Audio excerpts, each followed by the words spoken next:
Bueno, buenas tardes. Voy a saludar a todos por chat porque me parece que no me van a poder contestar todos ustedes. Buenas tardes. Buenas tardes, profe. Sí, ¿qué tal? Buenas tardes Encantada. a todos. Bienvenidos. Mónica y Nancy somos las docentes de teórico.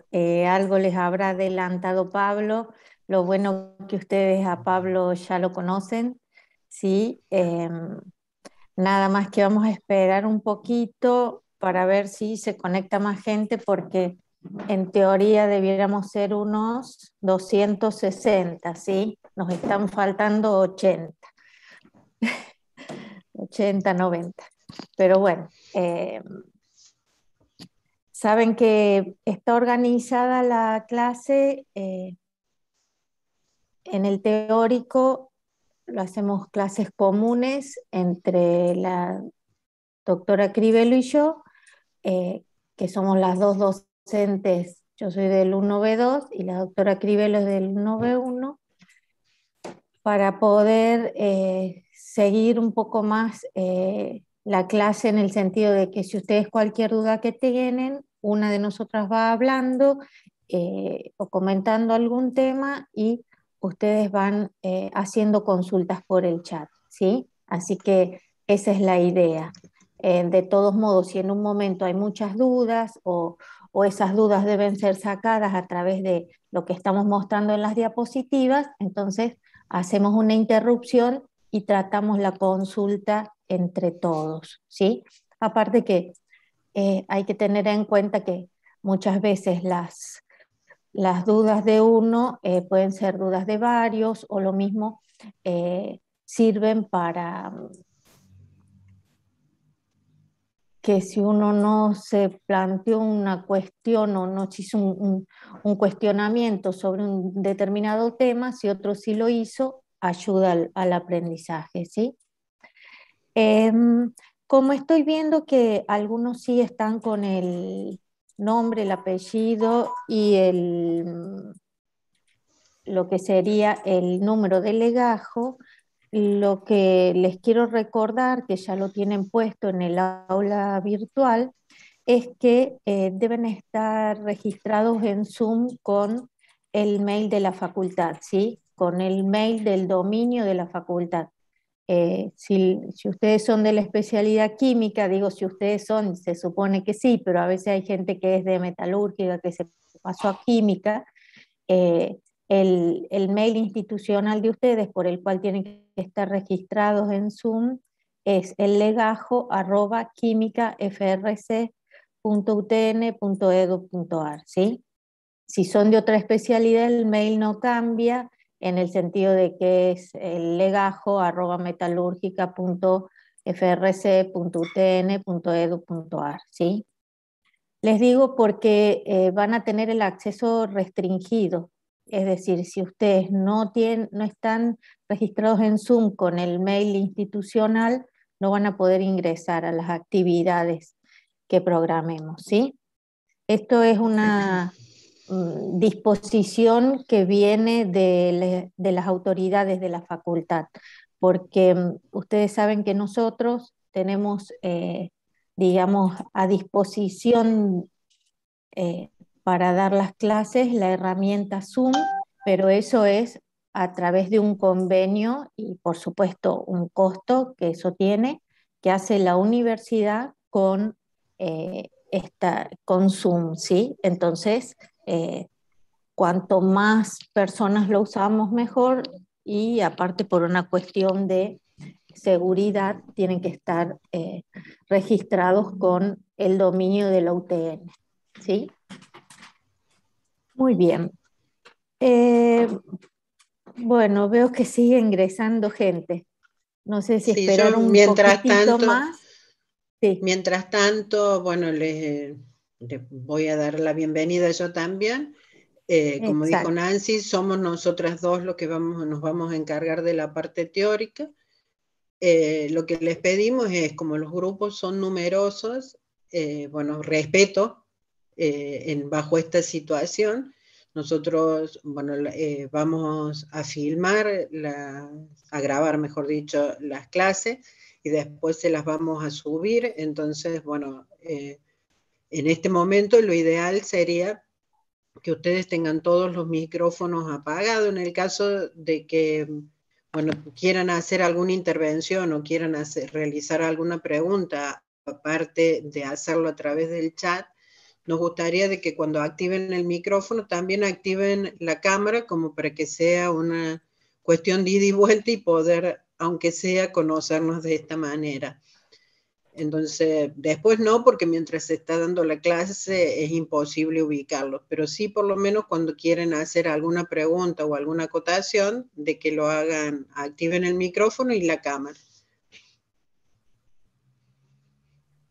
Y otra cosa que yo sugiero por ahí es que si tienen alguna foto, pero una foto bien clara de ustedes, no importa que no estén arreglados y cambiados para una fiesta, ¿sí? Sino que una foto que se les vea bien la cara, ¿sí? Para que nos conozcamos de algún modo, porque si no, la verdad que estos 2 años ya es como decir, estamos relacionándonos con personas que no conocemos físicamente y cuesta más. El otro día charlando justamente en un examen, decían sus compañeros que es muy feo el hecho de que ya no nos vemos, no sabemos quiénes somos, ¿sí? Por supuesto, nos grabamos los nombres de cada uno, pero en realidad no es a lo que estamos acostumbrados, a lo natural del ser humano, ¿no? Después, no sé si querías agregar algo más, Mónica. No, con respecto a lo que decís de la virtualidad, hay muchos de ustedes que ni siquiera a lo mejor han visitado la facultad una vez.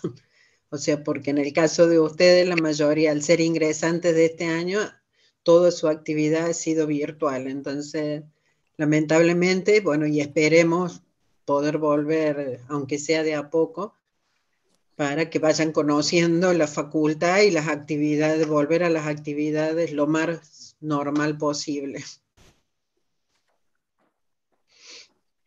Bueno, yo veo que se van sumando de a poquito. Mónica, el horario lo dejamos a las 13:15, ¿no es cierto? A las Porque Pablo más o 13:15. menos, perdón, a las 16:15, porque Pablo más o menos los está desocupando a las 16, ¿no es cierto? Que tengan unos 15 minutos para Un organizarse y recreo. ingresar nuevamente.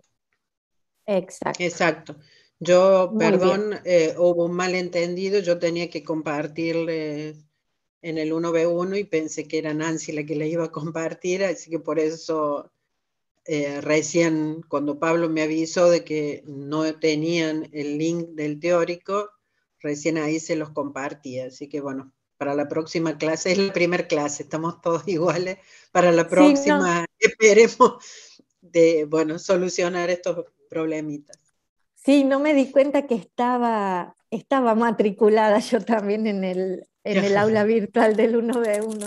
Creí que solo estaba en la del 1B2 y entonces por eso lo pasé por mail, pero no lo publiqué. Así que, bueno. Bueno, yo voy a empezar proyectando la cuestión formal. Total, de todos modos, vamos a repetir cuando no se entienda o quieran que aclaremos, ¿sí? Así que no no sería problema. Perdón, Nancy, ahí pregunten si el link va a ser siempre el mismo. No sé cómo generaste vos la reunión, si que sea recurrente o no. Exacto. Hay una lógica en la reunión, ¿sí? Cómo está planteada. El código de acceso siempre va a ser teórico y la fecha de hoy. Por ejemplo, hoy pusimos 308, ¿sí? Que hoy es 3 de agosto. Mañana va a ser teórico 415. Ese es, digamos, y el ID va a ser siempre el mismo. Lo que pasa que estamos hablando del ID siempre que arme yo la reunión. Si la armás vos, Moni, va a cambiar el ID. Entonces podemos hacer de dejar siempre la reunión en mi ID, a menos que tenga problemas de conectividad y entonces ustedes lo que pueden hacer es tener siempre la lógica de que es teórico, sin acento y con mayúscula, y 3 números que representan la fecha. En este caso, por ejemplo, es el 308. Mañana va a ser el 405. Y, por ejemplo, la semana que viene... Estoy en clase, Cami. 408 sería mañana. 408, perdón, ya me estoy cambiando de Peugeot. Y la semana que viene va a ser 108 y 111, ¿sí? Y así vamos a ir cambiando. Empezamos haciéndolo así en el primer cuatrimestre y bueno, surgió que nos quedaba cómodo. Bueno, creo que más o menos ya estamos todos, ¿sí? Lo que sí voy a pedir, por favor, es que si pueden silenciar los micrófonos. Nosotros ponemos que ustedes ingresen sin audio, ¿sí? Pero eso es solo al ingreso. Y si tenemos que estar silenciándolos, se hace un poco más difícil. Otra cosa, como ya les vamos a explicar, el aula virtual, digamos, es el aula, digamos, que nos sirve para tener toda la información, ¿sí? Entonces, siempre ustedes remítanse ahí y cuando no les falta algo, directamente mandan un mensaje al docente que ustedes necesiten, que sabemos que nos llega por mail, enseguida nos informa, digamos, ¿sí? Por eso lo fundamental de usar el aula virtual.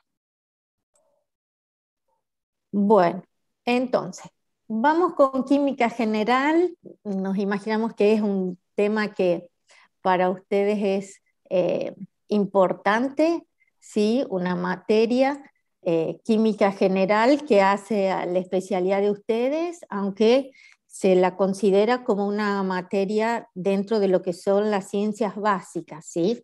¿Por qué? Porque son las primeras nociones de química que ustedes ya pueden haber traído del nivel medio, ¿sí? O si no lo trajeron, les va a servir este cuatrimestre para ponerse al nivel de después seguir optando por químicas más específicas, como son química inorgánica, química orgánica, ¿sí? Entonces, digamos, es fundamental que ustedes tengan esta base de química. En general, lo que más vemos es química inorgánica, pero con una complejidad muy, muy baja, ¿sí?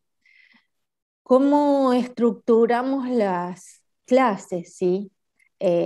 Ahora la metodología requiere una estrategia donde no importe tanto el docente, es decir, cuando damos clases, no esté centrado en el docente, la educación, sino que esté centrado en el aprendizaje del estudiante, ¿sí? Entonces, ¿qué es lo que buscamos? Lo que buscamos nosotros es que ustedes participen lo más posible, participen en las reuniones de Zoom, haciendo preguntas a través del chat y participen a través del aula virtual, ¿sí? Porque en el aula virtual ya van a ver que tienen información de todo tipo, de cuestiones de forma y cuestiones de contenido, es decir, conocimientos de química.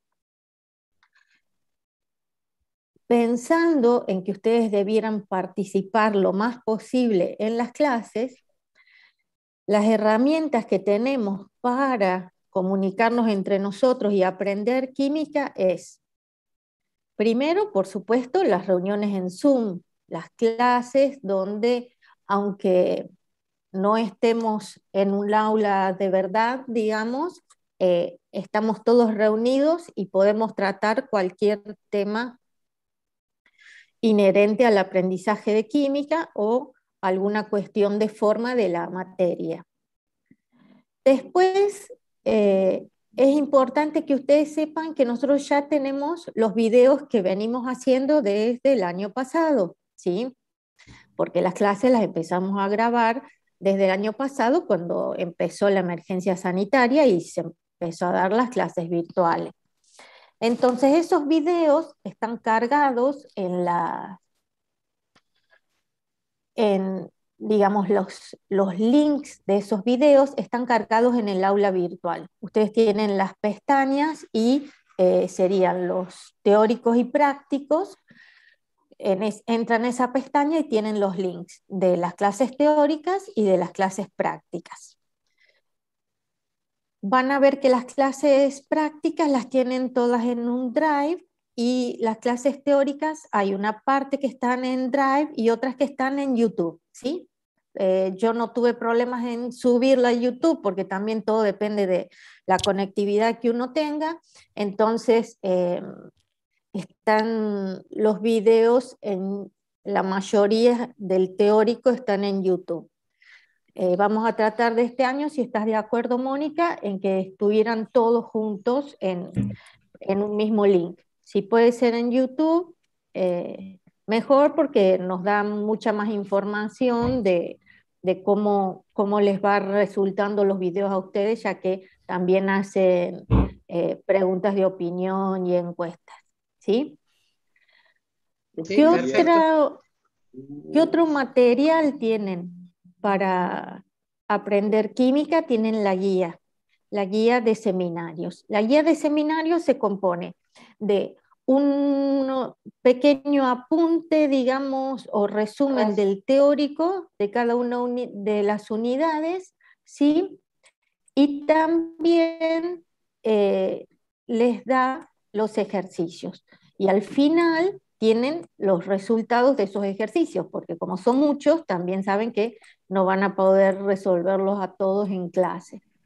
Entonces, amén de los resultados, tienen las tablas de datos que vamos utilizando a medida que vamos resolviendo situaciones problemáticas, ¿sí? Es decir, información que está recopilada y que siempre es útil para la resolución.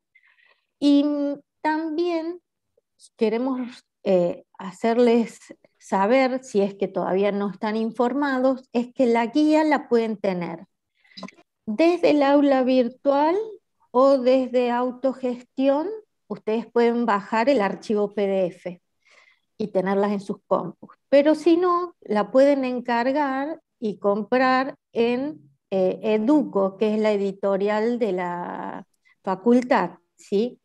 El teléfono de Educo sale al final de la página web de la facultad y incluso ellos hacen entrega a domicilio. E incluso creo que han realizado entregas a otras provincias, porque también sabemos que no todos están acá en la ciudad de Córdoba, ¿sí?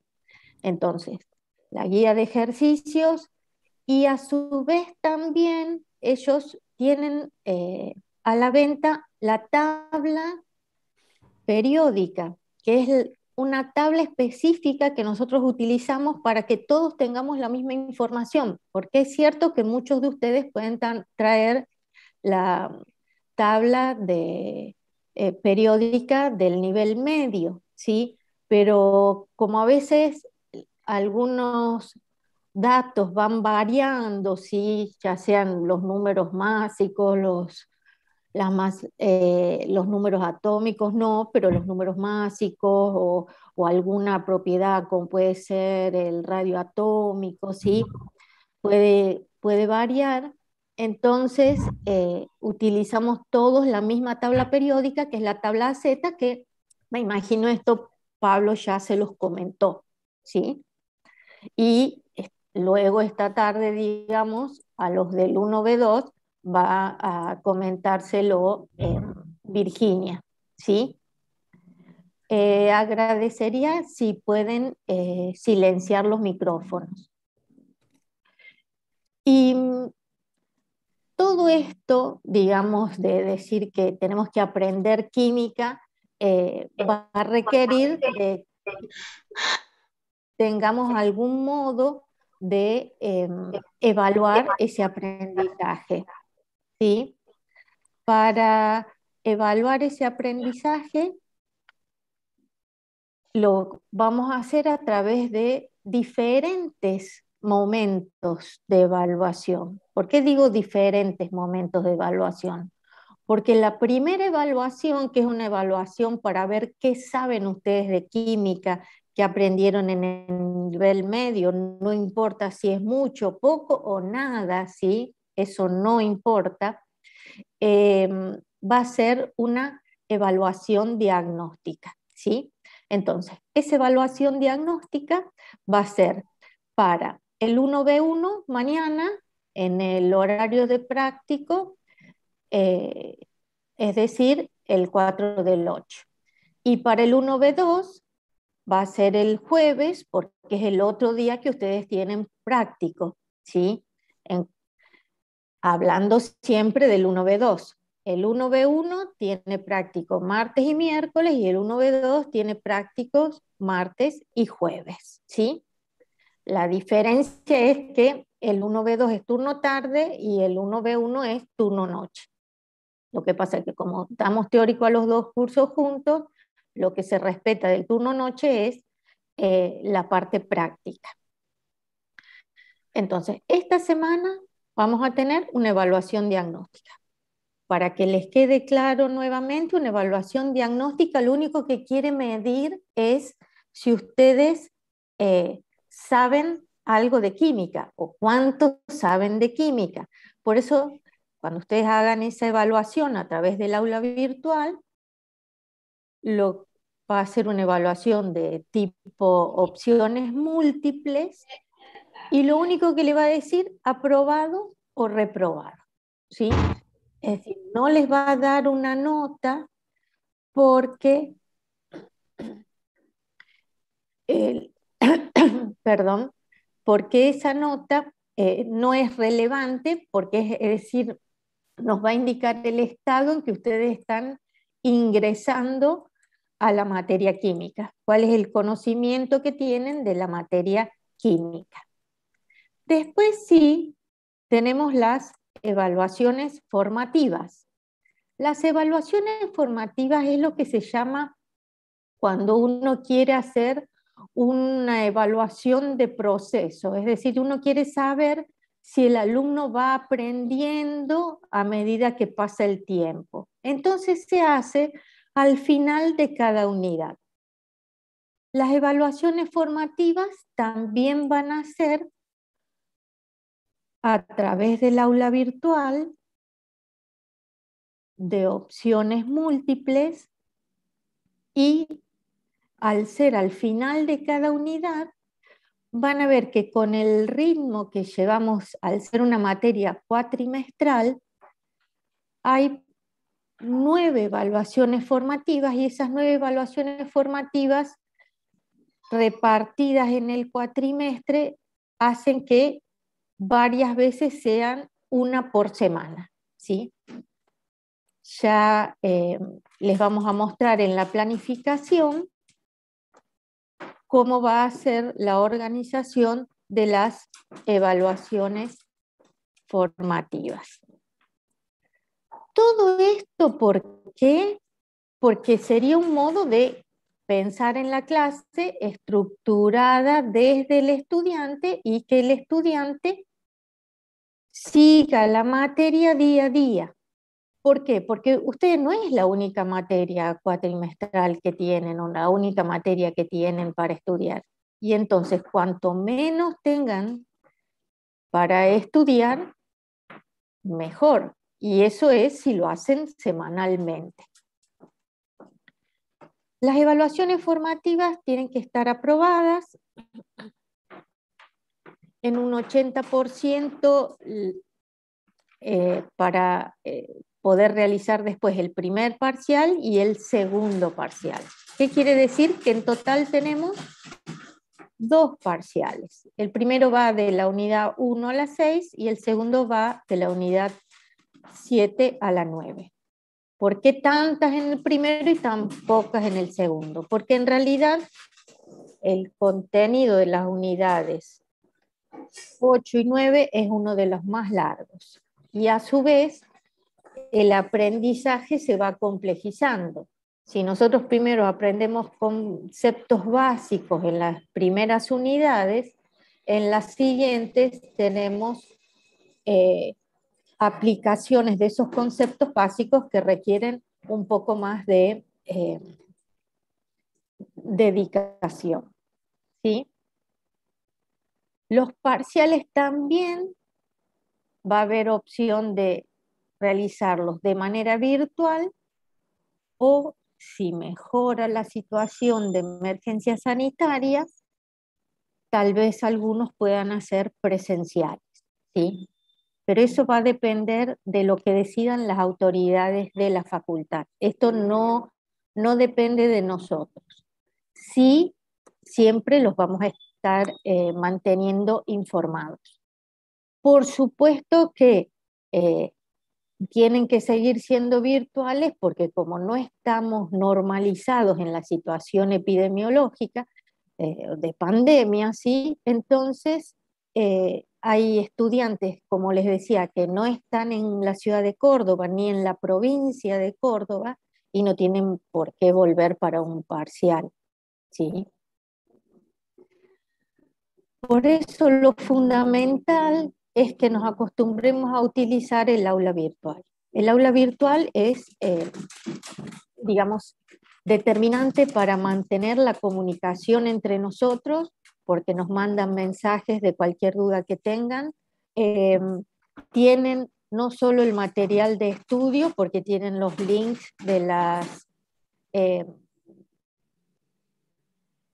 videos de las clases teóricas y prácticas, sino que tienen los archivos de la guía de seminarios, tienen lo que denominamos autoevaluación, que son evaluaciones que ustedes van resolviendo y automáticamente les da, si se los va corrigiendo, les va dando cuál es el resultado o la performance que ustedes han logrado en esa evaluación, y esas autoevaluaciones las activamos antes de cada parcial, así ustedes testean cómo están de conocimientos para esos parciales, ¿sí?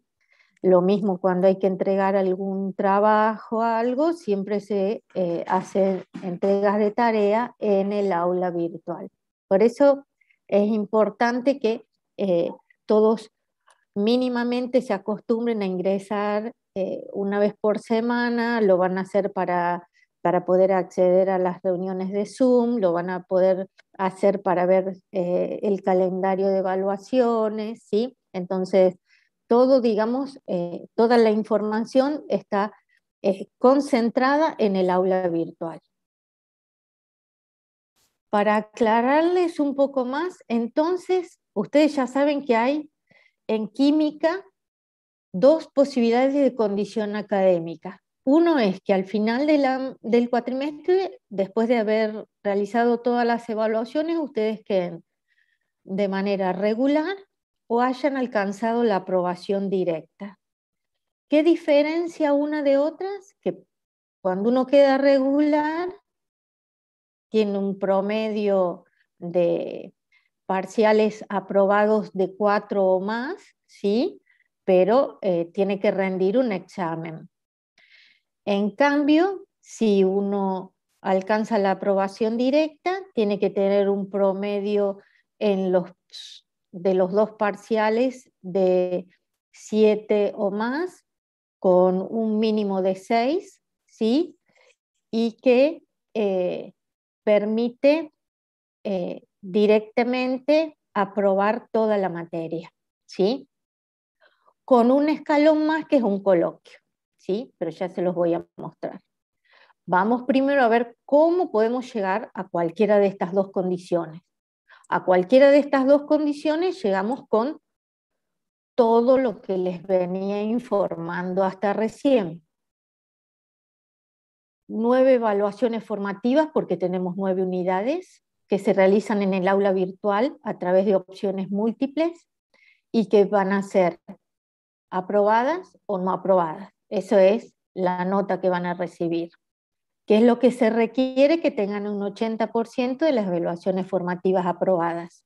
Y las evaluaciones formativas no se recuperan, ¿sí? Es decir, si ustedes faltaron o les fue mal, digamos, faltaron justificadamente, porque las evaluaciones son obligatorias, ¿sí? Son individuales y obligatorias. Pueden por ahí no asistir a clases porque tienen algún inconveniente, pero las evaluaciones son todas obligatorias. Y no se recuperan porque son demasiadas. Nos dedicaríamos, digamos, todo el cuatrimestre a evaluar y recuperar nada más. No nos darían los tiempos, ¿sí? Cuando ustedes no alcanzan el 80% de las evaluaciones formativas aprobadas, ¿qué indica esto? Que sería la peor de las noticias, es que van a tener que rendir el parcial en la fecha del recuperatorio, no en la fecha estipulada como fecha de parcial. ¿Cuántos parciales son entonces? Como dijimos que eran 2, ¿sí? Sí, Juliana, ¿quieres preguntar algo? Sí, quería consultar con qué notas se aprueban o sea, el de cada parcial de las unidades con un mínimo de 4, si no mal entendí. Los parciales se aprueban con un mínimo de 4, pero ese mínimo de 4 es el 50% del parcial. ¿Estamos? Que es lo que estaba acá indicado y no sé si alcancé a decirlo. Lo mismo para las evaluaciones formativas. El 50% es un aprobado, ¿sí? Entonces, con eso quedaría clara tu consulta, ¿no es cierto? Sí, sí, muchas gracias. Perfecto. Entonces, estos dos parciales, según la nota que yo saque, si el promedio me da 4, habiendo estado aprobados con un 50% o más, quedo regular. Si tengo posibilidades de lograr la aprobación directa, tengo que rendir, habiendo tenido un promedio de 7 o más, un coloquio, que como su nombre lo indica es una prueba oral, ¿sí? Un examen oral con nosotras, digamos, charlamos de temas teóricos y si lo saben, ya aprueban directamente la materia, lo que indica que el promedio de las notas que tienen de los parciales es su nota final de examen y lo único que tienen que hacer es inscribirse en un turno de examen. La nota se carga en el acta directamente y ya no se los evalúa más. En el examen no se los evalúa. ¿Qué más tenemos que cumplimentar aparte de las evaluaciones y los parciales? Los laboratorios. Los laboratorios, al igual que los parciales, pueden llegar a ser presenciales. Como siempre, vuelvo a repetir, si que sean virtuales o presenciales va a depender de la situación en que estemos de emergencia sanitaria y la disposición de las autoridades, digamos, lo que resuelvan las autoridades de la facultad. Pero mínimamente se va a tratar. Si es presencial, que tengan un conocimiento básico de herramientas de laboratorio, como preparar una solución, ¿sí? Cómo hacer una pesada, medidas de seguridad, cómo identificar la peligrosidad de una droga, de un reactivo, ¿sí? Cuestiones básicas mínimas que por lo menos cuando ustedes vayan a química inorgánica, química orgánica, puedan, digamos, desenvolverse con más naturalidad. Pero, vuelvo a recalcar, serán presenciales o virtuales según como estemos a fin de año, que sería el momento donde se decidiría si se hacen de manera presencial. ¿Qué pasa si no aprueban algún parcial o no completaron el 80% de las evaluaciones formativas aprobadas o se enfermaron y tienen ausente justificado? Pueden recuperar un parcial, ¿sí? Es decir, les pueden tener algún problema, o me faltó ponerlo, que es el problema también que a todos nos puede pasar, un problema de conectividad, que ese día no tengan luz, no tengan internet, ¿sí? Entonces pueden recuperar un parcial, ya sea para alcanzar la regularidad o para alcanzar la aprobación directa. En general, estas son las condiciones para alcanzar el grado o acreditar la materia. ¿Sí? Sí, Sofía, si quieres preguntar algo.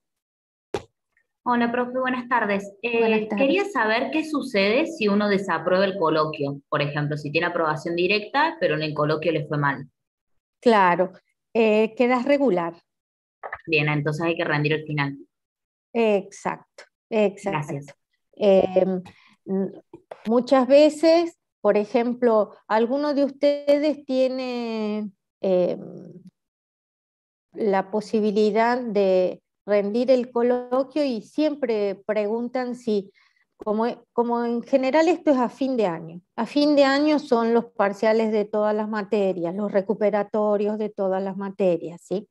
Entonces, la duda de ustedes es, ¿qué pasa si cuando rinden el coloquio les va mal? Si directamente pierden la materia. No, porque se supone que al haber llegado al coloquio, ustedes llegaron a la regularidad con una nota que les permitiría la aprobación directa, ¿sí?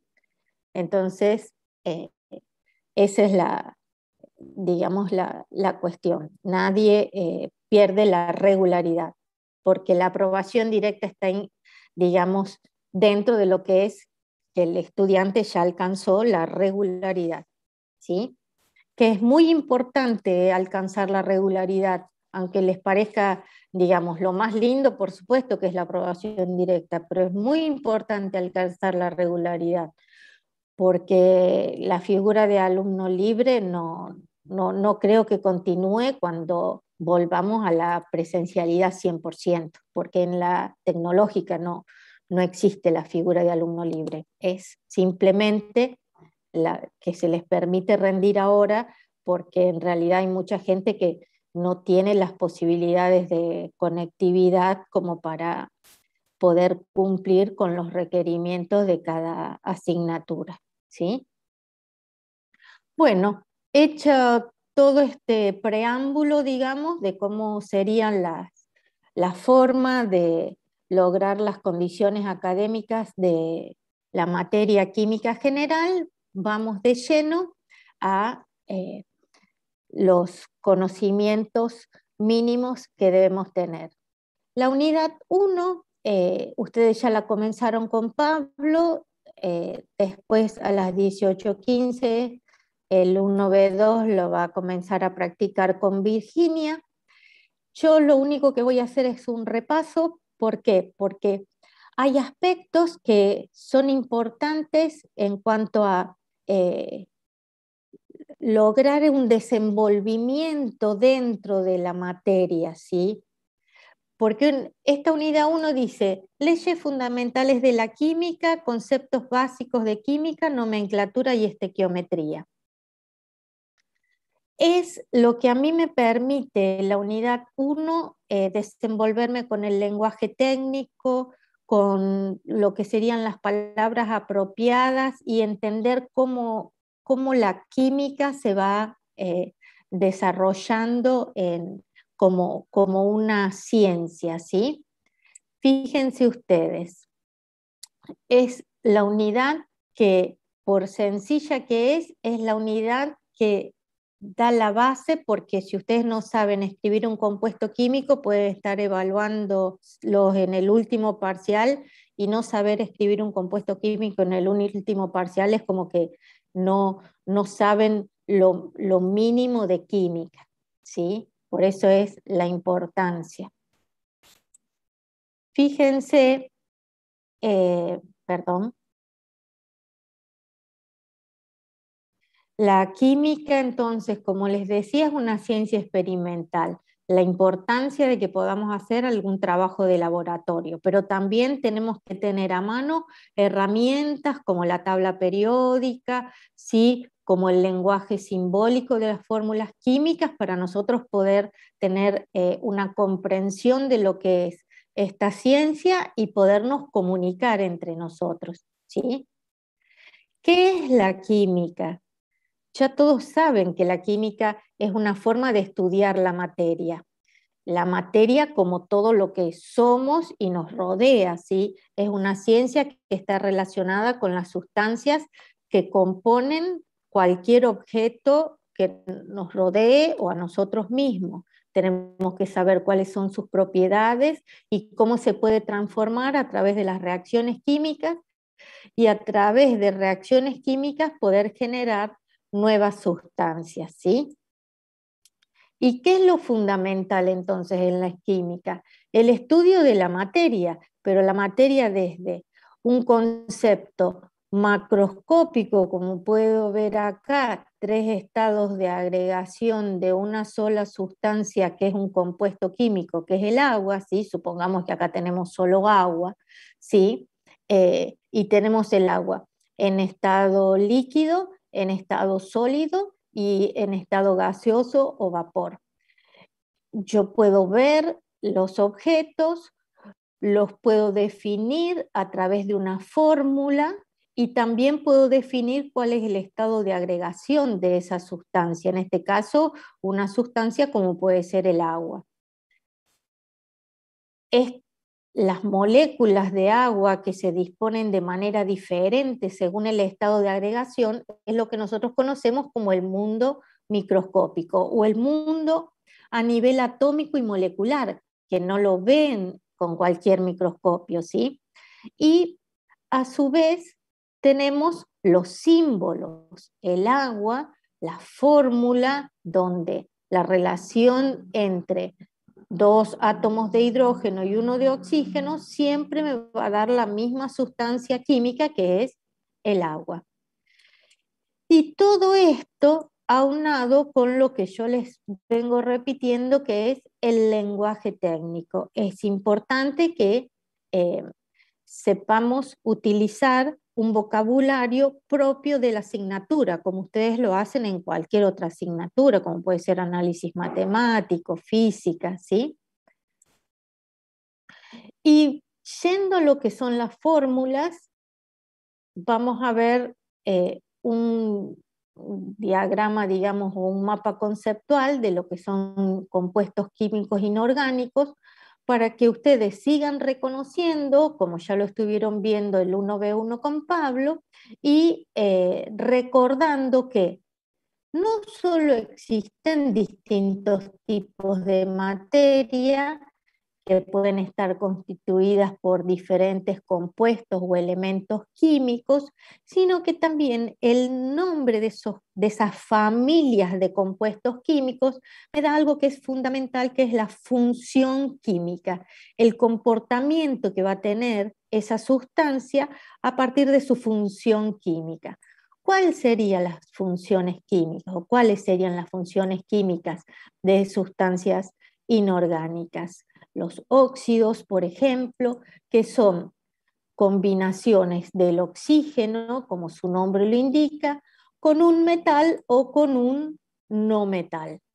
Con un metal genera lo que se conoce como óxido básico y esa sería la función química, y en este caso puse como ejemplo el óxido de calcio. El calcio es un metal que, si buscan en la tabla periódica, lo van a encontrar en el grupo 2 o columna 2. Y el oxígeno es una sustancia gaseosa que se encuentra en el aire, que permite la vida sobre la Tierra, ¿sí? Y que combinada con este metal me va a dar un óxido básico.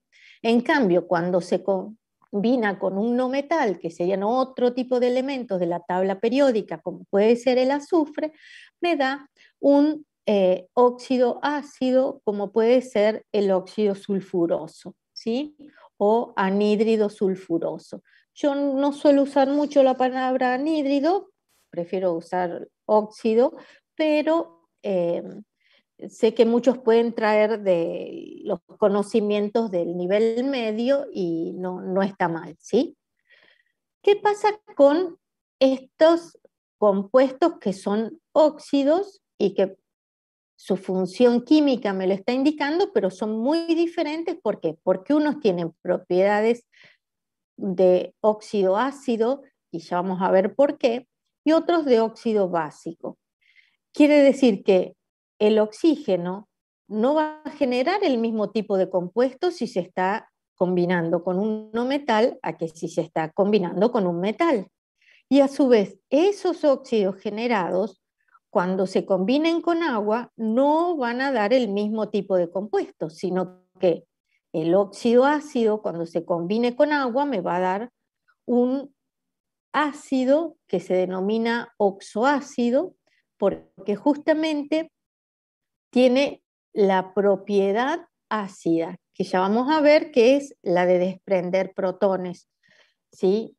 ¿Y qué va a pasar con el óxido básico cuando se combine con agua? Me va a dar otro tipo de compuesto químico que va a tener otra función química, que es un hidróxido base. En este caso, el óxido de calcio con agua me va a dar el hidróxido de calcio.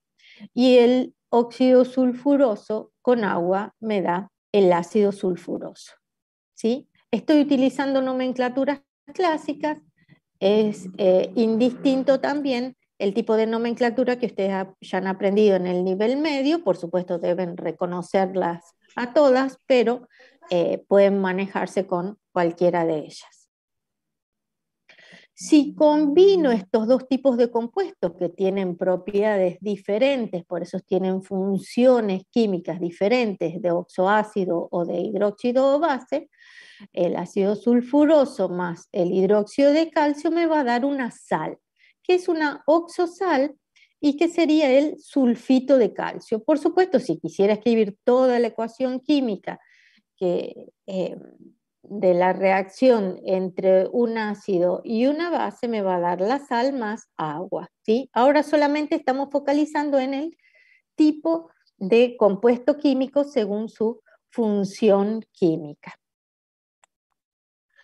¿Qué pasa si tenemos una gran familia de compuestos que ahora se generan a través de la combinación del hidrógeno con un metal o con un no metal? Lo mismo que habíamos analizado con el oxígeno y obteníamos los óxidos, ahora con el hidrógeno obtenemos lo que se llaman hidruros. Pero nuevamente, al combinarse o con un metal o con un no metal, esos hidruros van a tener diferentes propiedades. Y por eso vamos a decir que tenemos hidruros metálicos, aquellos que combinan el hidrógeno con un metal como el hidruro de sodio e hidruros no metálicos como el cloro y el hidrógeno, que me darían el cloruro de hidrógeno.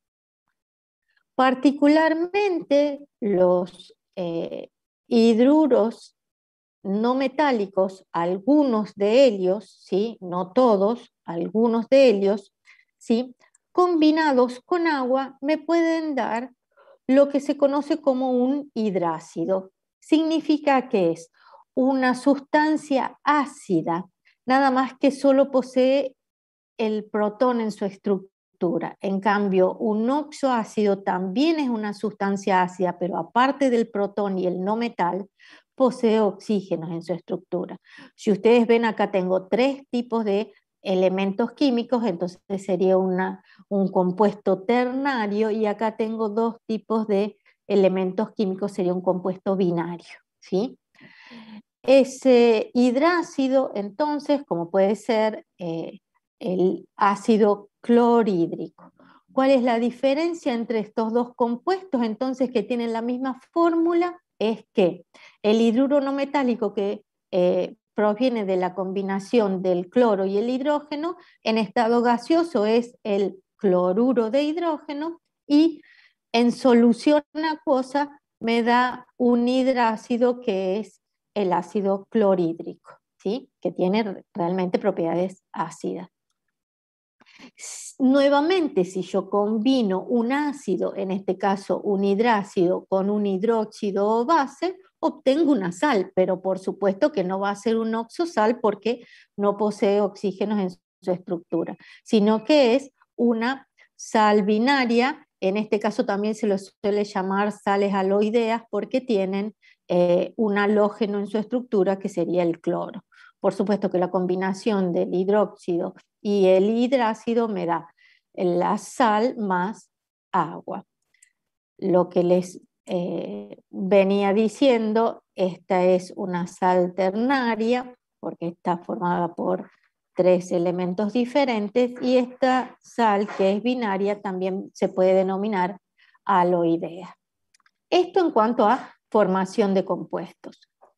Algo, digamos, bien sintético, pero es para que ustedes focalicen sobre todo lo que es funciones químicas. Nosotros ya dijimos, lo fundamental en las clases es que ustedes participen y puedan rescatar lo que son las ideas principales. En este caso, en estas familias de compuestos químicos, se diferencian unas de otras por el comportamiento químico, que se denomina función química. Y siempre estamos preguntando, aparte del nombre, cuál es la función química del compuesto. Así que les sugiero que siempre recuerden este aspecto. En cuanto a nomenclaturas, como les decía, pueden utilizar cualquiera que ustedes hayan aprendido en el nivel medio. Acá les pongo unos ejemplos, como pueden ser un óxido de un no metal, es decir, un oxoácido de función química oxoácido, que sería el óxido perclórico. Por supuesto que cuando se va a combinar con agua me va a dar un oxoácido. Un óxido ácido me va a dar un oxoácido. O un compuesto ternario con propiedades ácidas, que sería el ácido perclórico. Las nomenclaturas pueden ser la de Stokes, la sistemática o de atomicidades, que prioriza la cantidad que hay de cada uno de los elementos en la fórmula del compuesto, o sino la tradicional, que es la que usa las terminaciones oso, ico, hipo, oso, ¿sí? Para los distintos estados de oxidación del elemento no metálico, que sería el cloro. En este caso, el cloro tiene el mayor estado de oxidación, que es el +7, que ya se observa en el óxido, porque justamente el óxido, las atomicidades que presentan en forma de subíndices no pueden ser simplificados, y me dice que el mayor estado de oxidación del cloro es +7. Puede perder 7 electrones de valencia y el estado de oxidación del oxígeno es -2 en los óxidos. La nomenclatura de Stock usa siempre la misma terminación ato, ¿sí? Y es la terminación que la nomenclatura tradicional utiliza para las sales, ¿sí? Y sería el clorato 7, número romano entre paréntesis, que me indica la valencia. La valencia es la cantidad de electrones que intervienen en el enlace en este caso, y que son los electrones que tienen la periferia el átomo de cloro. El clorato 7 de hidrógeno, ¿sí? Que sería con quien se combina el anión perclorato. Y la sistemática o de atomicidad, que justamente como va diciendo cuál es la cantidad que hay de cada uno de los elementos, en este caso es tetraoxo, que serían 4 oxígenos, clorato por el cloro, usa la misma terminación, ¿sí? No importa cuál es la valencia o el estado de oxidación del cloro, de hidrógeno, tetraoxoclorato de hidrógeno, o también pueden ver tetraoxoclorato de dihidrógeno, perdón, de monohidrógeno, ¿sí? La clásica, como es la mayor valencia del cloro o el mayor estado de oxidación, es el ácido perclórico, perico. Tomando otro óxido, en este caso un óxido ácido también, que sería un óxido formado por oxígeno y un no metal, el azufre, la menor valencia o estado de oxidación del azufre, por lo que tenemos el óxido hiposulfuroso. Cuando se combina con agua me da el ácido hiposulfuroso. Las nomenclaturas pueden ser sulfato, como les decía, siempre la terminación ato, la van a ver en los numerales de Stock o atomicidad o sistemática. Entonces sulfato, pero entre paréntesis en la de Stock tiene que estar la valencia del no metal. En este caso la valencia del azufre, que es 2. Sulfato 2 de hidrógeno, la de atomicidad es dioxo, porque son 2 oxígenos, sulfato de hidrógeno o dioxosulfato de dihidrógeno. Y en cuanto a la nomenclatura tradicional, tenemos el ácido hiposulfuroso, ¿sí? Lo único que lo diferencia la tradicional en este caso es la función química respecto del óxido. Digo, el óxido hiposulfuroso, el ácido hiposulfuroso, ¿sí? Muy bien. Esto es a modo de ejemplo, nada más. Ustedes cualquier duda que tengan nos preguntan. Sí, quería aclarar, ¿sí? ¿Alguna pregunta? Sofía, o me parece que alguien más Sí, había levantado profe. la mano. Sí. Quería consultarle si vamos a ver exactamente el tipo, o sea, la nomenclatura, si vamos a repasarla de nuevo eh, para hacer ejercicios y todo eso, si vamos a volver a reemplazar Sí, todo sí. y cómo hacerlo, qué usar en cada caso.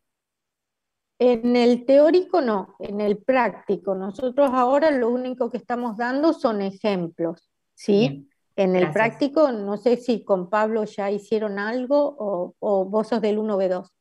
Yo soy del 1B2. Claro, el 1B2 lo ve ahora después de la clase de teórico, Perfecto, en la gracias, clase profe. de práctico a las 18:15. Sí, sí, Sí, por eso yo estoy... Con Pablo me dijo que ya habían empezado a ver toda nomenclatura, creo que me dijo que llegaron hasta hidróxidos y bueno, mañana continuaban después de que hicieran la encuesta, digamos, el diagnóstico, no me salía el nombre, la prueba diagnóstica, pero sí en el práctico lo van a terminar de ver. Lo que sí les pedimos es de que nosotros a esto es un repaso, se supone que ustedes lo han visto en el secundario, o sea, o en el nivel medio, o sea que van a tener que ponerse a repasar todo lo que es nomenclatura. Pero por supuesto, no están solos, ¿no? Que eso es lo que uno quiere. Cuesta mucho a veces la participación en lo que es la clase virtual. Por eso les decimos que no importa si no alcanzaron a preguntar durante estas 2 horas, tienen el aula virtual para mandarnos mensajes de consulta, ¿sí? Y a lo sumo uno puede demorarse o directamente salvar esa duda en clase, ¿sí? Pero todo lo que ustedes puedan aportar siempre es bienvenido. Muy bien. Lo que quería aclarar eran ciertas excepciones, porque en realidad uno piensa que puede formar todos los compuestos químicos que se le ocurran a partir de los más de 100 elementos químicos que existen en la tabla periódica. En cierta medida es cierto, porque hay ciertos compuestos químicos que se han sintetizado en laboratorio, entonces aunque no existen en la naturaleza, sí los podemos generar a nivel laboratorio, pero hay excepciones mínimas que es bueno tener en cuenta, más de todo porque si uno empieza a dudar, si puede llegar a formar cierto tipo de compuestos, ¿sí? Entonces, hablemos, por ejemplo, del nitrógeno. Si ustedes se fijan en su tabla periódica, el nitrógeno tiene un montón de estados de oxidación, ¿sí? 2, 4, 3, 5, ¿sí? Pero puede formar óxidos con todos esos estados de oxidación positivos, ¿sí? Pero no va a poder formar oxoácidos con todos ellos, a pesar de que uno interpretara que esos son óxidos ácidos que combinados con agua me den el oxoácido, no va a ser así. Y solamente pueden formarse con los óxidos con estados de oxidación más 3 y más 5 o valencias 3 y 5, siendo el óxido nitroso y el óxido nítrico que van a dar lugar, combinados con agua, al ácido nitroso y al ácido nítrico. Con los otros estados de oxidación más 2 más 4 no va a formar oxoácidos. Otro ejemplo es que hay elementos del grupo 5, como pueden ser el fósforo, el arsénico, ¿sí? Que forman ácidos especiales. ¿Por qué se dice ácidos especiales? Porque depende de la cantidad de moléculas de agua con las que se combinen, va a ser el tipo de oxoácido que va a formar. Fíjense, vamos al ejemplo en este caso del fósforo, y específicamente el fósforo con estado de oxidación más 5. Acá tengo el óxido fosfórico, ¿sí?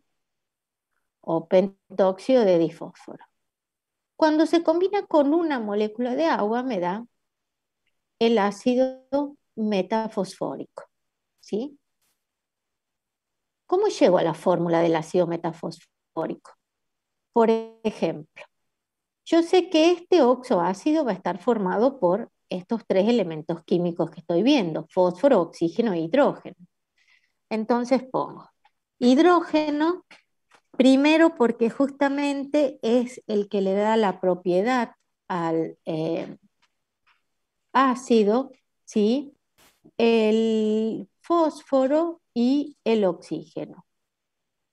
¿Cuántos hidrógenos tengo? 2. ¿Cuántos oxígenos tengo? 6. ¿Cuántos fósforos tengo? 2. Ustedes podrían decir, ¿por qué no ponemos hidrógeno 2, fósforo 2, oxígeno 6? Porque en realidad, al ser un compuesto inorgánico, en la mayoría de los compuestos inorgánicos, se puede hacer una simplificación de los subíndices, ¿sí? Y llegar a la mínima expresión del compuesto. Entonces, haciendo una simplificación del subíndice, me queda el coeficiente estequiométrico 2. Y esta es la fórmula del compuesto, no con hidrógeno 2, fósforo 2, oxígeno 6, ¿sí? sino hidrógeno 1, fósforo 1, oxígeno 3.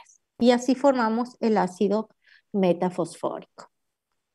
¿Qué pasa cuando el óxido fosfórico se combina con 2 moléculas de agua? Hago esto que les venía diciendo recién.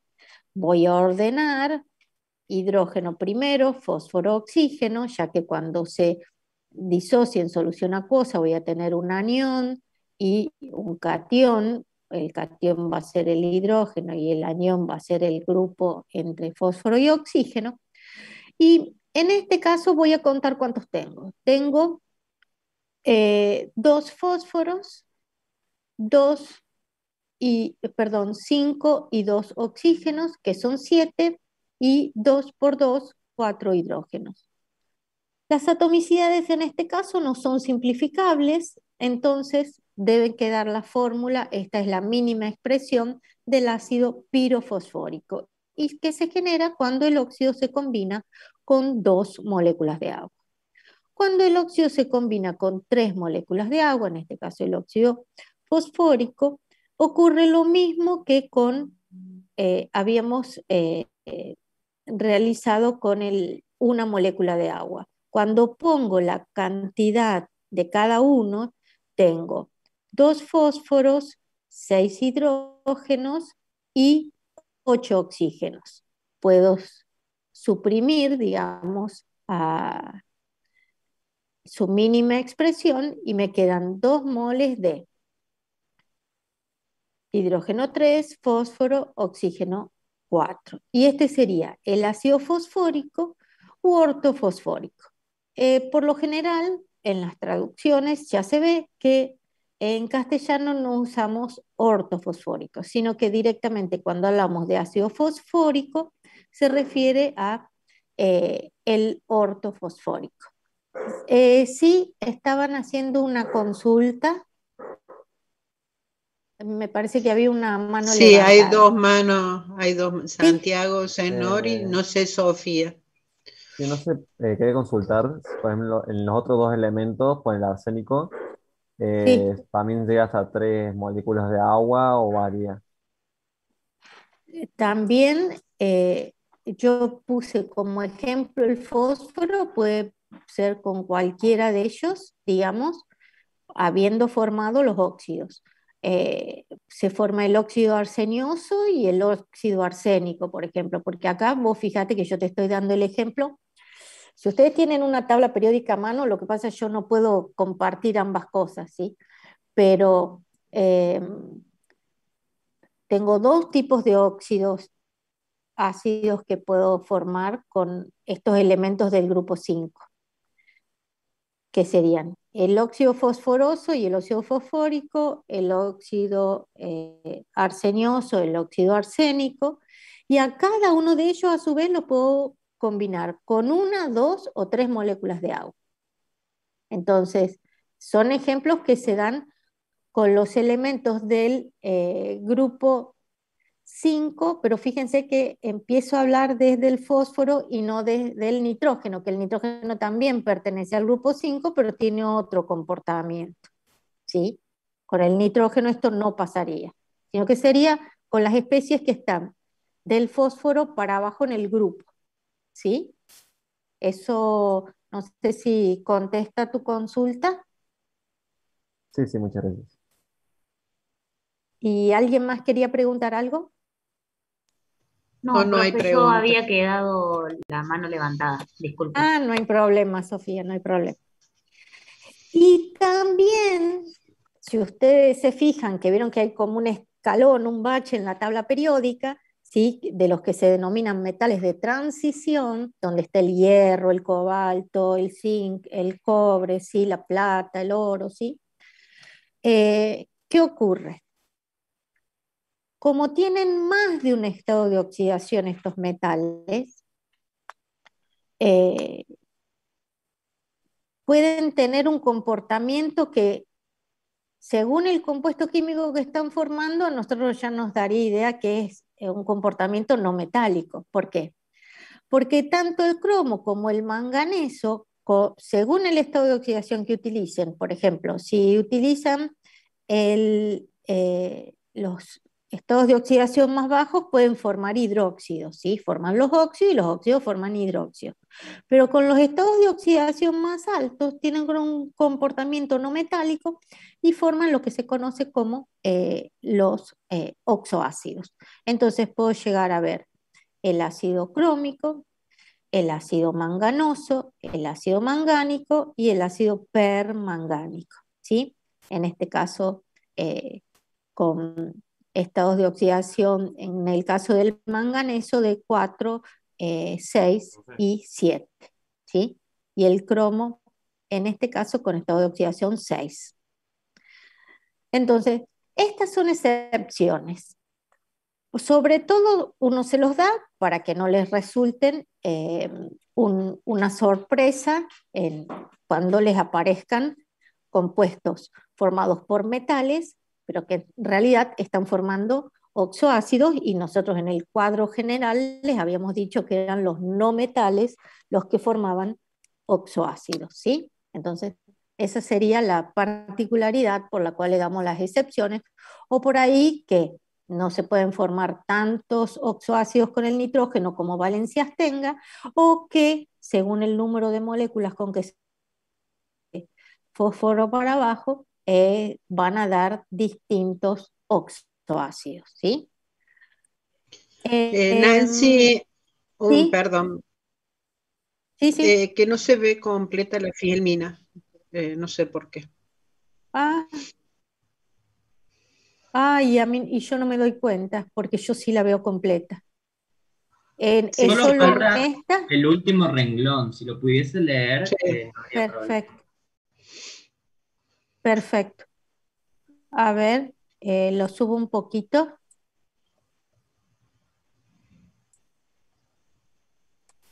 ¿Y esta es la primera vez o ya otras veces no han visto?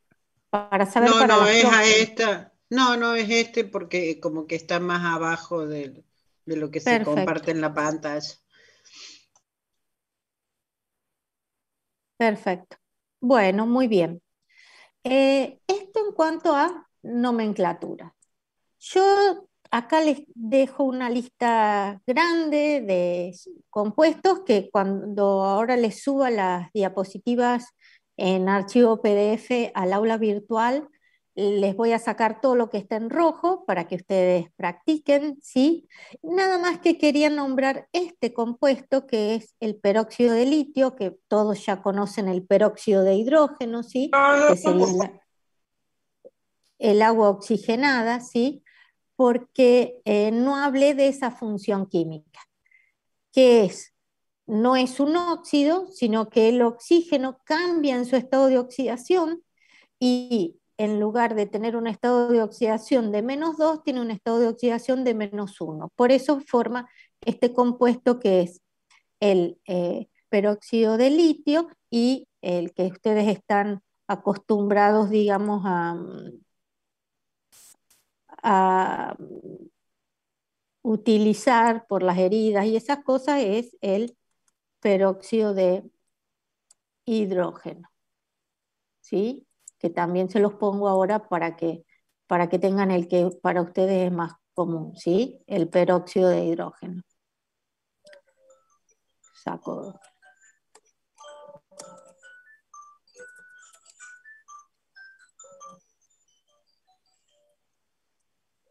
Muy bien.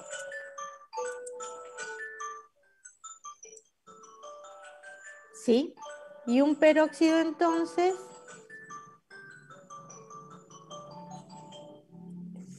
sería perdón,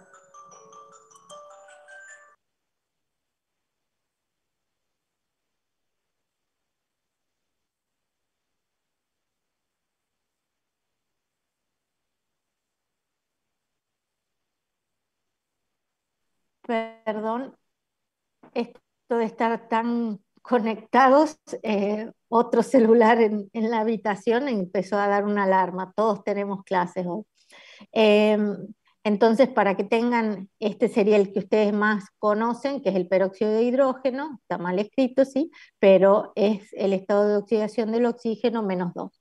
Entonces, todos estos ejemplos yo se los voy a dejar para que practiquen y nos pregunten alguna duda si tienen mañana, ¿sí? O a través del aula virtual, por supuesto. Y ahora quería hablar de la otra parte, digamos, de la unidad 1, que también es fundamental y que, como les decía, que es algo que lo van a seguir usando todo el tiempo. Entonces, son conocimientos que tienen que quedar muy bien entendidos, ¿sí? Porque los van a aplicar a lo largo de todo el cuatrimestre. A veces en las distintas unidades, una vez que vi estados de agregación de la materia, algunos conceptos los sigo usando, pero otros no. Entonces, algunas cosas se siguen utilizando, pero otras no. Entonces es importante algo que, así como es sencillo, es fundamental que no se olviden, digamos, o si no lo entendieron, sigan insistiendo hasta que no les quede ninguna duda. Y ahora sería la parte de, estuvimos viendo la parte de los símbolos, fórmulas que son fundamentales para que nos podamos comunicar. Ahora la parte de estequiometría, que sería justamente la que relaciona la información cuantitativa que se deduce a partir de los símbolos y las fórmulas en las ecuaciones químicas balanceadas, ¿sí? La estequiometría, entonces, refiere a las cantidades, ¿sí?, que tenemos en una reacción química y que se expresan a través de una ecuación química y que debe estar balanceada. Todo lo que aparece como reactivos debe aparecer reorganizado en productos. Nos permite entonces la estequiometría resolver problemas de tipo cuantitativo, refiere a cantidades de sustancia, y cuando hablamos de cantidades de sustancia hay un concepto que es fundamental en química, que es el concepto o la unidad química mol, ¿sí?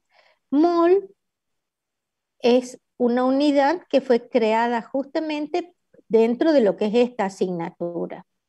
Y decimos que cuando tenemos un mol de cualquier sustancia, vamos a tener una cantidad fija de partículas. Ahora, un mol es una cantidad muy grande de sustancia. ¿Por qué? Porque si yo, por ejemplo, digo que tengo un mol de hidrógeno, que sería un mol de hidrógeno molecular, que es una molécula diatómica, yo tengo 2 gramos de hidrógeno. 2 gramos de hidrógeno son 2,02 por 10 a la 23 moléculas de hidrógeno. Quiere decir que es una cantidad muy grande de materia. ¿Por qué? Porque el átomo no lo puedo ver. El átomo es, digamos, una especie que, una partícula muy pequeña que se conoce que existe a través de, digamos, la tecnología y los equipos que se han desarrollado, pero que, con el cual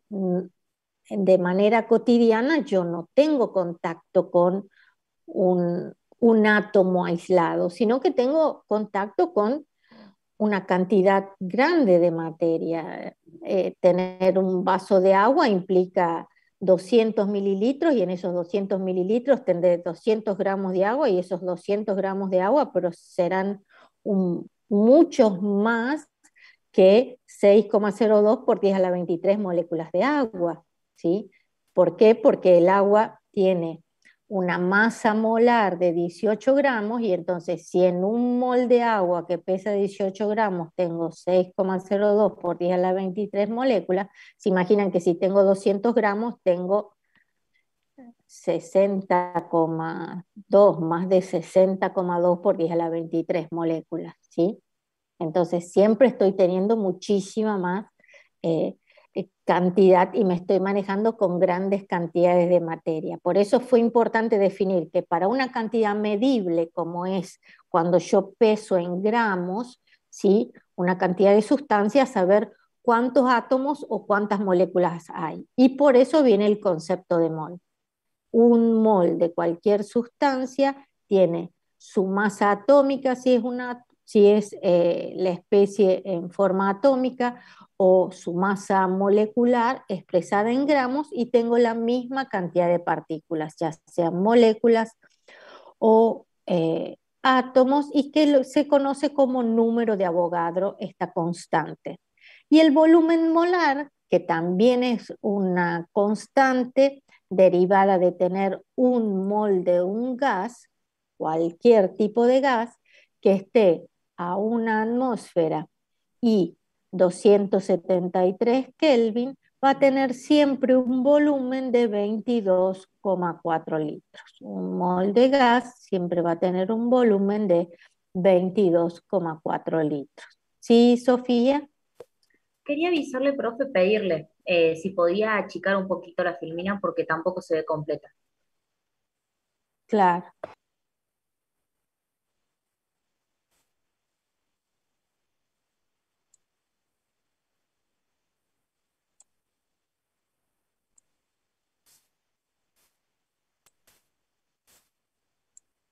Ahí se ve, Sofi.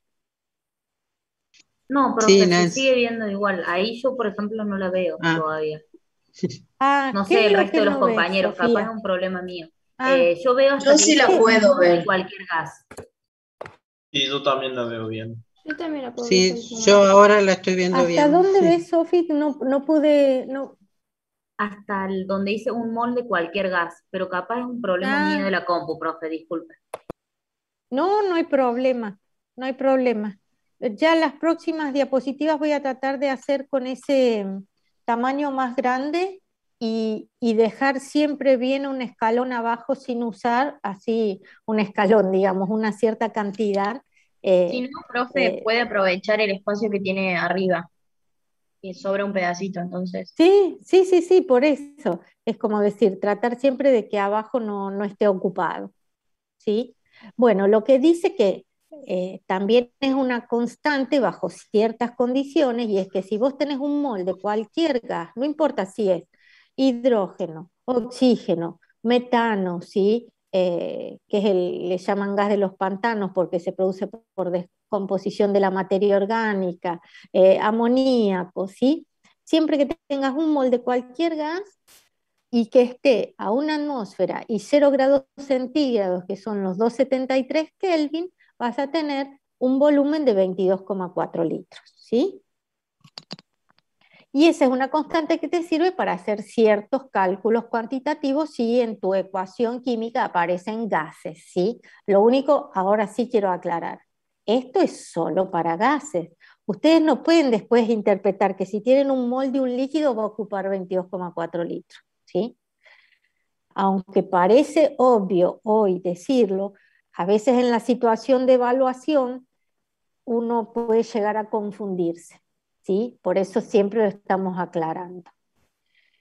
Y en estequiometría, cuando hablamos de relaciones cuantitativas de materia, estamos hablando, como les decía, de ecuaciones químicas balanceadas y que respetan lo que se conoce como ley de conservación de las masas o ley de Lavoisier.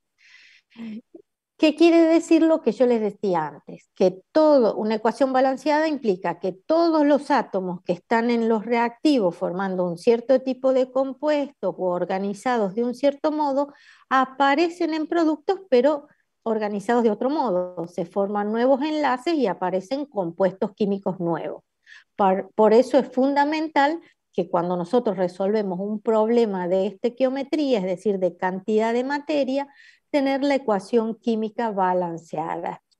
Pero cuando yo tengo esa ecuación química balanceada, se pueden generar situaciones diferentes, es decir, que no se cumpla lo que se conoce como las relaciones estequiométricas de reactivos y productos, y aparezcan situaciones como reactivo limitante y reactivo en exceso, pureza y rendimiento. ¿A qué me estoy refiriendo?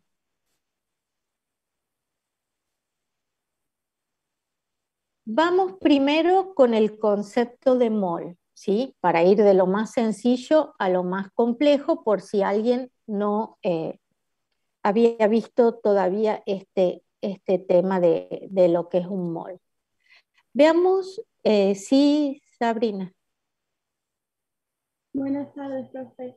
Buenas tardes. Disculpame, me quedé en la parte que hice, en la parte de la diapositiva anterior. Hablaba de Sí, pureza, rendimiento y qué más. pureza, rendimiento, reactivo limitante y reactivo en exceso. Muchas gracias, profe. ¿No? Por favor. Entonces, vamos a un ejemplo, ¿sí? Sencillo de relación de cantidades de materia, pero dentro de una misma sustancia, ¿sí? Conceptos de mol y masa molar. Tengo una sustancia que es agua.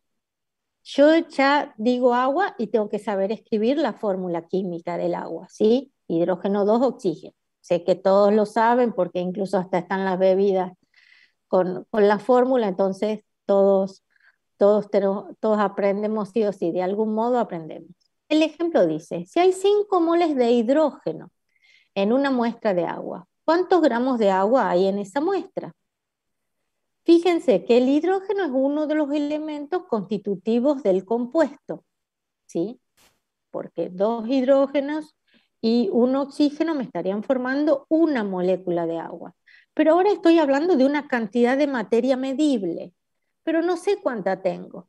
Por supuesto que es muy difícil que yo te diga, en lugar de darme un vaso de agua, que se supone que son unos 200 mililitros, te diga, dame un vaso con 5 moles de hidrógeno contenidos en el agua porque tengo sed, ¿sí? Pero esto es nada más para darle un poco de vuelta al concepto y ver si se entiende.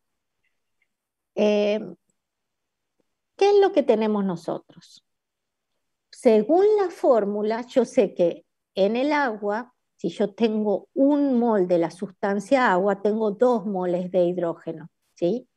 Como así también sé que tengo 1 mol de oxígeno. Entonces, hay 2 moles de hidrógeno en 1 mol del compuesto químico agua.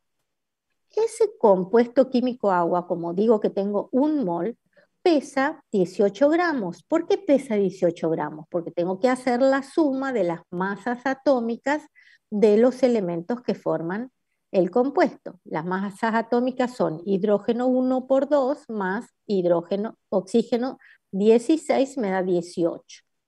18 expresado en gramos es la masa molar del agua.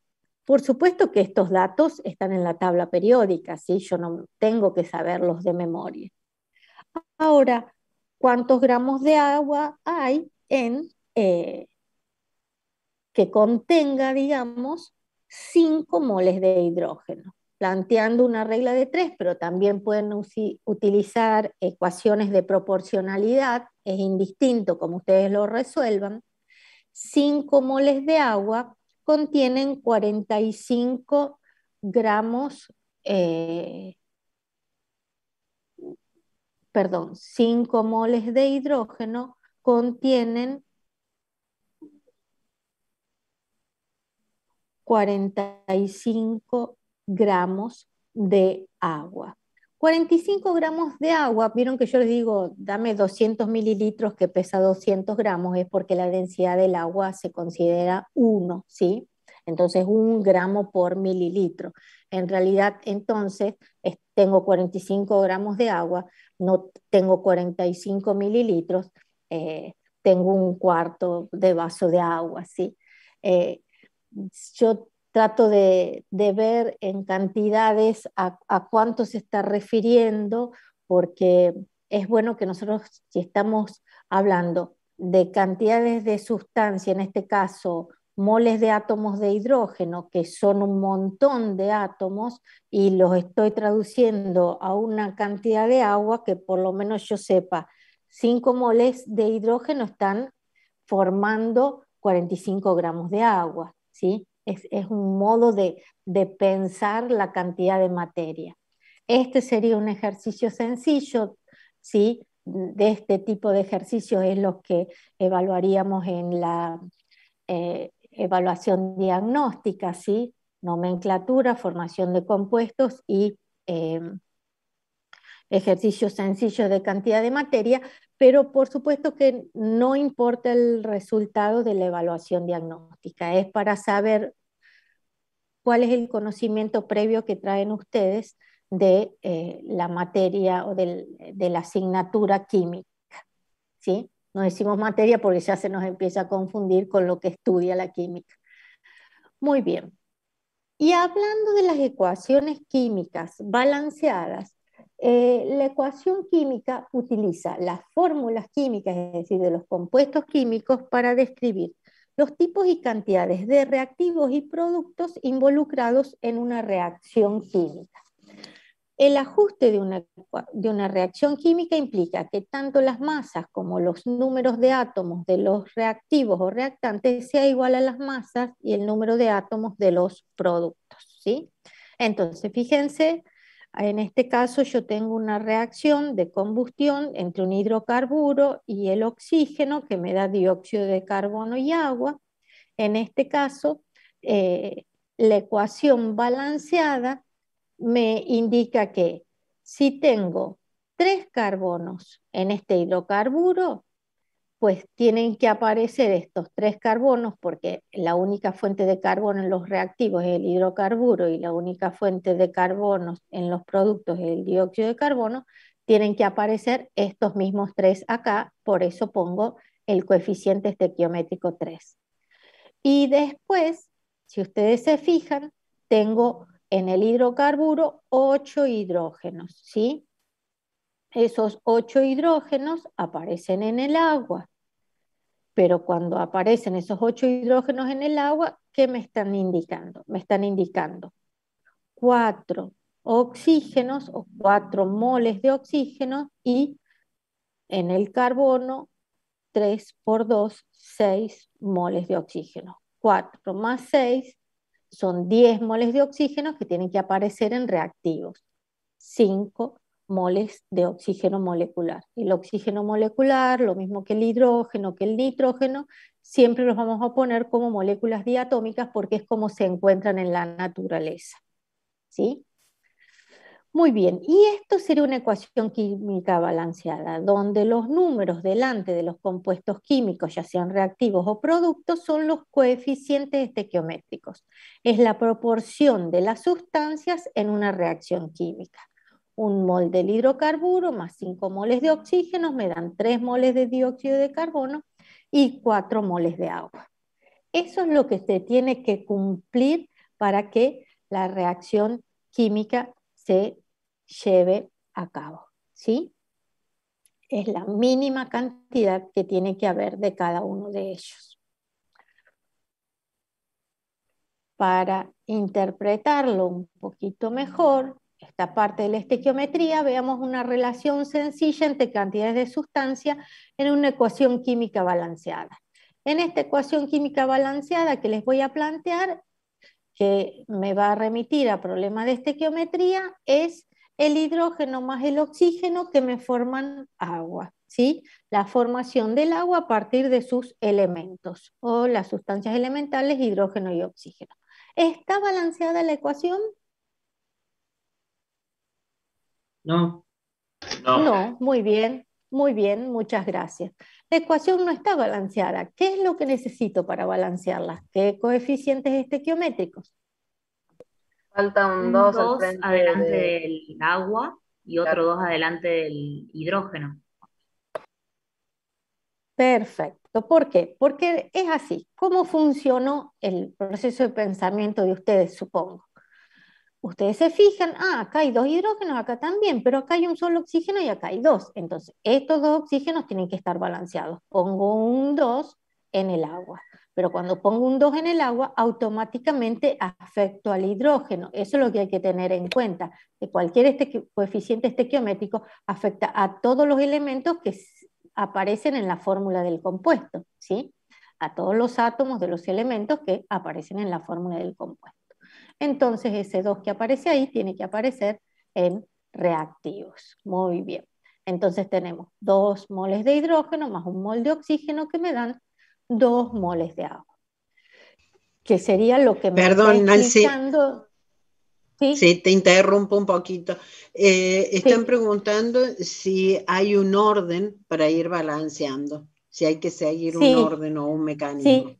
El orden, el orden no es que todos van a seguir el mismo, pero es el que yo traté de interpretar recién y dije, este sería el proceso de pensamiento que pienso que ustedes llevaron o el razonamiento que ustedes llevaron. Primero, vieron que el hidrógeno tenía dos y acá también tengo dos, parecía que venía bien el balance, pero de pronto ¿qué veo? Veo que el oxígeno tiene dos oxígenos porque tiene el subíndice 2 en reactivos y tengo un solo oxígeno en productos. Entonces el oxígeno no está balanceado. No lo puedo poner aquí como subíndice. ¿Por qué? Porque estoy cambiando el compuesto. Entonces lo tengo que poner adelante. Y para balancear el oxígeno, automáticamente estoy desbalanceando el hidrógeno. Pongo el 2 que me balancea el oxígeno, pero me condiciona a poner un 2 adelante del hidrógeno. Y si ustedes se fijan en el ejemplo anterior, ¿sí? Aquí yo les dije que empecé por el hidrocarburo. ¿Por qué? Porque, digamos, vi que había 3 carbonos y que aquí en el dióxido de carbono había uno solo. Entonces digo, tengo que poner el 3. Vi que había 8 hidrógenos y aquí en el agua había solo 2. Entonces tuve que ponerle el 4 porque 4 por 2 era 8. Pero cuando puse el 3 y el 4, automáticamente modifiqué la cantidad de oxígenos y vi que en total en productos ahora tenía 10 oxígenos que debían aparecer en reactivos, por eso apareció el coeficiente estequiométrico 5 en el oxígeno. No sé si querías preguntar algo, Sofía. No, profe, bueno, en realidad sí, quería consultarlo porque me habían enseñado que uno siempre tenía que empezar, pero eso era lo que no me acordaba. Si Sí, era por el oxígeno empezar a balancear o si el oxígeno dejarlo al final del balance.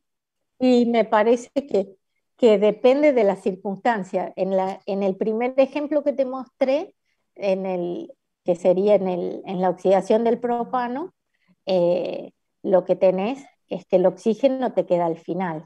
Pero en este caso, en esta ecuación sencilla de formación del agua, en realidad el oxígeno lo usaste primero. Viste que, por ejemplo, primero yo leí hidrógeno, ¿sí? Y vi que estaba igual tanto en reactivos como en productos. Pero leí hidrógeno como leo cualquier oración de izquierda a derecha por el lenguaje que yo utilizo. Entonces, capaz viene un japonés y lo lee, o no sé, cualquiera que use otro tipo de escritura y lo lee, en lugar de izquierda a derecha, lo lee de derecha a izquierda y empieza a balancear diferente. Estamos. Eh, Aparte, cuando uno hace una observación, digamos, de la ecuación sin balancear, ve todos los elementos, ve cuáles son las atomicidades de cada uno y empieza a ver si coinciden o no coinciden a ambos lados de la flecha, digamos, en reactivos y en productos. Para mí no hay un elemento por el que empezar. Eh, Muchas veces empiezo por uno y no me da, y es porque en realidad no tengo que empezar por ese, ¿sí? Porque capaz, en el ejemplo anterior, si yo hubiera querido empezar con el oxígeno, no hubiera puesto el 5, hubiera visto que hay 2 y 1, 3, y digo, pongo un 3 acá, unos 3 medios, y pongo 3 medios de oxígeno y no me sirvió. ¿Por qué? Porque no estaba considerando los 3 carbonos y los 8 hidrógenos. Entonces, es como decir, empezás a controlar de izquierda a derecha elemento por elemento. Y aquí enseguida los primeros que saltaron fueron el carbono y el hidrógeno. En el caso del agua, el primero que saltó fue el oxígeno. ¿Se entiende? Sí, profe, Sí, gracias. una aclaración que también por ahí se suele comenzar por los elementos que estén en menor proporción. Por ejemplo, si el oxígeno lo tenés en demasiados compuestos, es recomendable no comenzar a balancear por el oxígeno, sino por aquello, por Exacto. ejemplo, recién el propano, el carbono. No sé si podés volver, Nancy, a la filmina anterior. Sí, Fíjense sí, que el carbono, que fue lo que Nancy dijo que empezaba a balancear, es como que era el más sencillo porque el que menos se repetía. Entonces, comenzar por ese es más sencillo para comenzar a balancear. claro. No hay un Comenzar, orden, digamos, para poder balancear, pero como reglita, mnemotécnica o algo así, lo ideal es comenzar con aquel elemento que aparece menos, que se repite menos exacto. en cada uno de los compuestos que van a estar trabajando. En este Sí, caso, si ustedes se fijan, el oxígeno, hay 3 compuestos que tienen oxígeno, entonces comenzar a balancear desde el oxígeno es complicado. En cambio, comenzar a balancear desde el carbono, que solo lo tenemos en el propano o en el dióxido de carbono, es más sencillo. No sé si les queda claro lo que les estoy diciendo. Sí, profe, se entiende, gracias. exacto. La clave sería empezar por el elemento que menos se repite. Entonces, eh, s- en esta ecuación, el oxígeno no sería el indicado, ¿sí? Muy bien.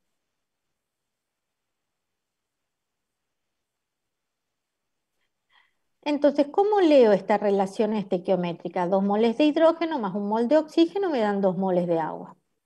Hasta ahí la relación estequiométrica se cumple. En cuanto a masas, ¿qué significan cada mol de los que están indicados en la relación estequiométrica?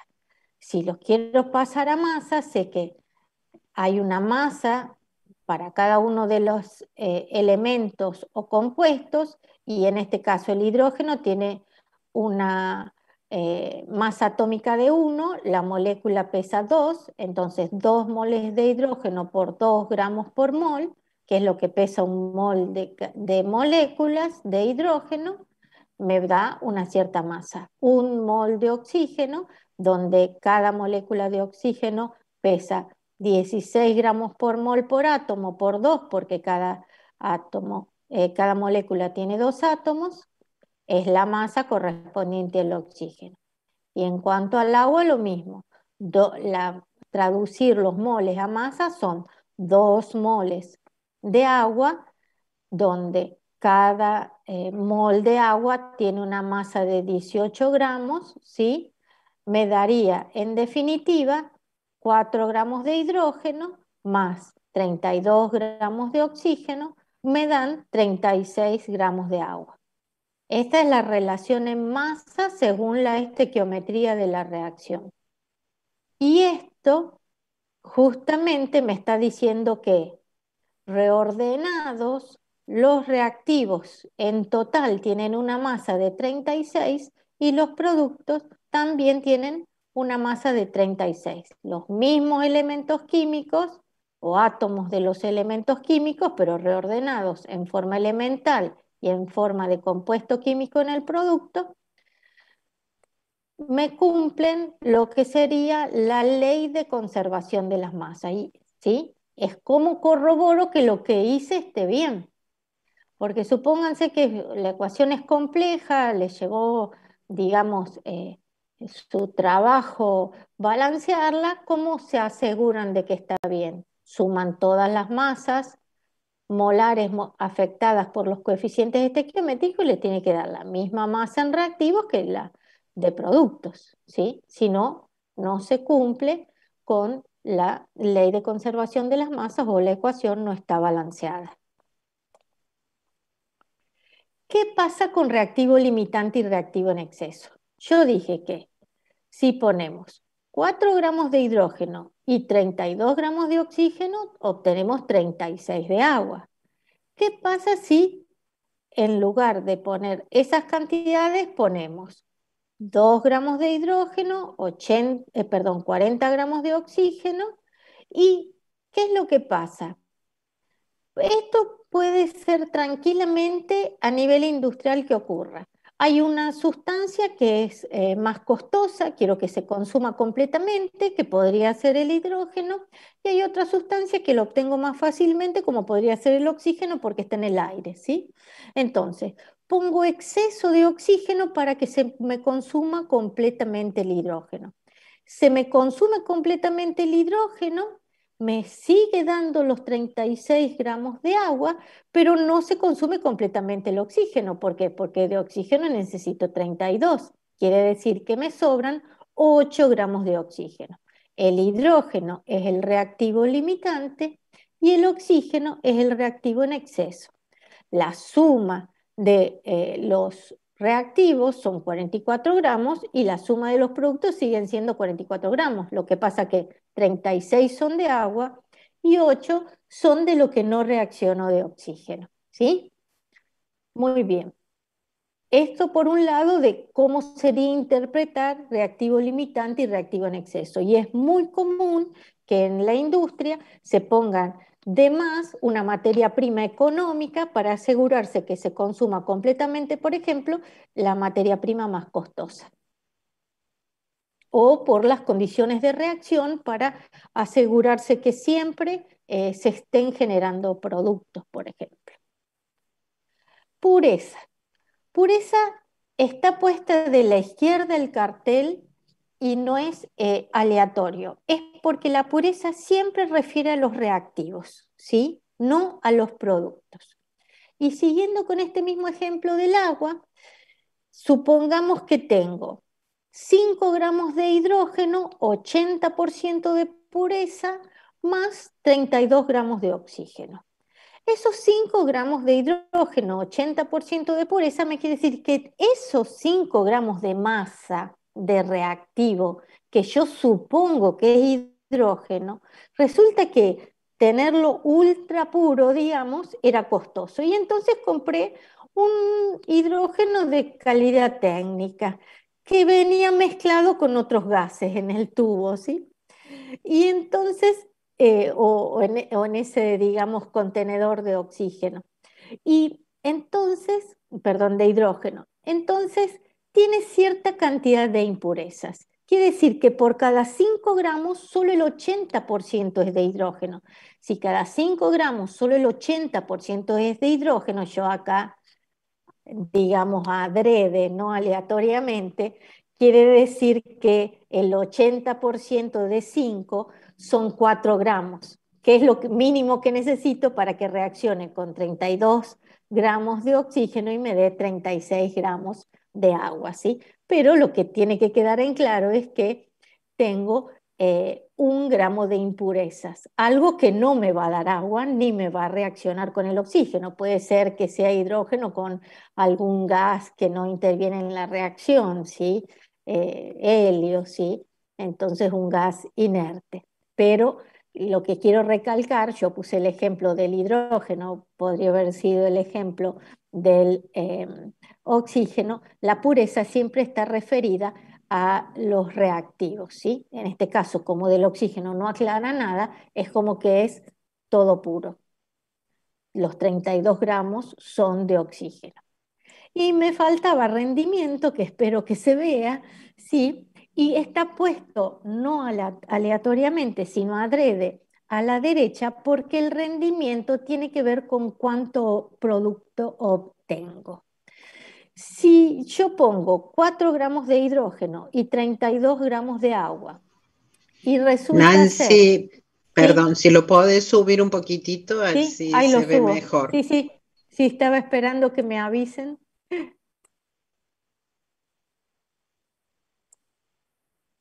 Y Están estaba fácil preguntando subirlo, por el, digamos. por el horario, ya Ahora terminamos, cierra yo con este termino. tema y cierra.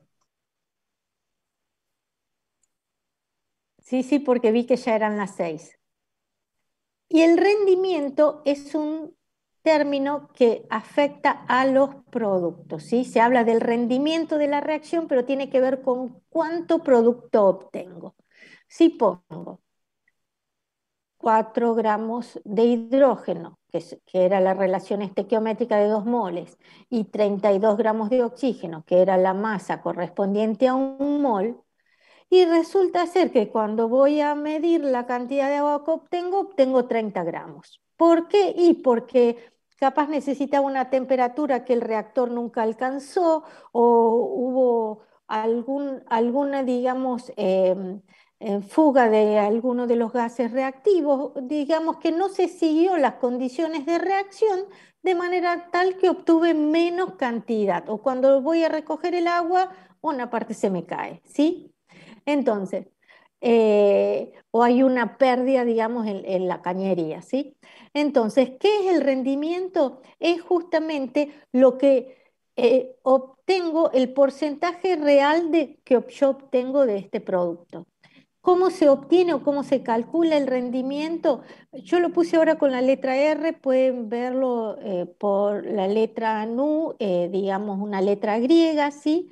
Pero ¿qué sería el rendimiento? Es la relación entre la cantidad real de producto que obtengo, en este caso los 30 gramos, dividido la cantidad teórica, que es la que yo calcularía, ¿sí? O la que yo sé que puedo obtener de agua por 100, porque se expresa como porcentaje. Entonces, como solo obtuve, habiendo puesto las cantidades estequiométricas de reactivos, solo obtuve 30 gramos de agua, quiere decir que la reacción tiene un rendimiento del 83%, ¿sí? Aproximadamente.